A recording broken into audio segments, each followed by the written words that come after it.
अक्कलकुवा येथील मदरसा जामिया इस्लामिया इशातुल उलूम संस्था येथे विदेशी नागरिक विनापरवानगीने अवैधरित्या रहिवास असल्याने कायदेशीर चौकशी करून संबंधितांवर कडक कारवाई करून सदर संस्थेची नोंदणी कायमस्वरूपी रद्द करणे आणि संपूर्ण जिल्ह्यात बेकायदेशीरपणे रोहिंग्या बांगलादेशी राहत आहेत त्याबाबत चौकशी करून त्यांना देशाच्या बाहेर कायदेशीर हाकलून लावणे व जामिया इस्लामिया इशातुल उलूम या संस्थेच्या सर्व शाखांची त्वरित चौकशी होण्याकरता निवेदन देण्यात आले।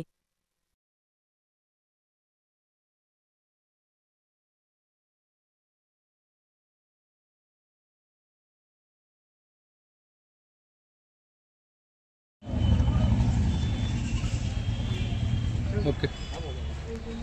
राष्ट्रीय सुरक्षा मंच शहादा यांच्या वतीनं आज आम्ही प्रांत साहेबांच्या समक्ष निवेदन प्रस्तुत केलेलं आहे।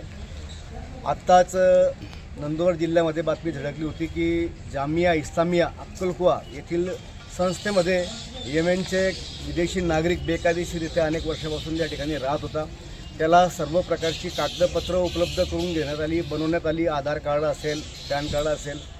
त्याने त्या ठिकाणी लग्नही केलं, अपत्य देखील जन्माला घातले आणि हा धक्कादायक प्रकार आपल्या जिल्ह्यामध्ये घडलेला आहे। त्याला आश्रय देणारे हे यांच्यावर देशद्रोहीचा खटला त्या ठिकाणी नोंदवण्यात यावा। त्याच्यामागे कोण कोण आहेत, त्यांना आश्रय देणारे कोण आहेत यांच्या देखील चौकशी केली पाहिजे।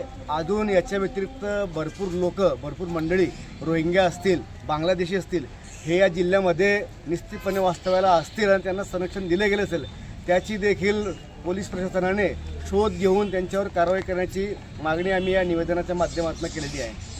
मागच्या काही महिन्यांपासून नंदुरबार जिल्हा हा विचित्र आणि वेगवेगळ्या समस्यांच्या विळख्यामध्ये सापडलेला आहे। शहादा शहरामध्ये 1.5-2 महिन्यापूर्वी एका आदिवासी तरुणीची, स्त्रीची निर्घृण हत्या करण्यात आली आणि हत्या करणारा देखील हा महाराष्ट्रातला नव्हता, बाहेरचा होता कुठला तरी, आणि तो इथं वास्तव्याला होता आणि त्याचा तपास केला असता त्याला कोणी ओळखत नाही असं सांगितलं, पण त्याला इथं रूम देण्यात आली होती, राहण्यासाठी त्याला व्यवस्था करण्यात आली होती।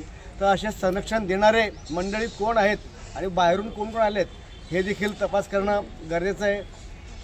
आणि आत्ताच 3-4 दिवसापूर्वी एका मालेगावच्या मुस्लिम युवकाने शहाद्यातील एका युवतीला ब्लॅकमेल करून फसवून तिचे फोटो व्हिडिओ काढत तिला 3 वर्षापासून तो ब्लॅकमेल करीत होता। अशा प्रकारच्या लव जिहाद असतील किंवा स्थलांतरणाचे लोक इथं आले असतील, हे वेगवेगळे मुद्दे यांचं माहेरघर नंदुरबार जिल्हा बनत चालला आहे की काय अशी भीती निर्माण झालेली आहे।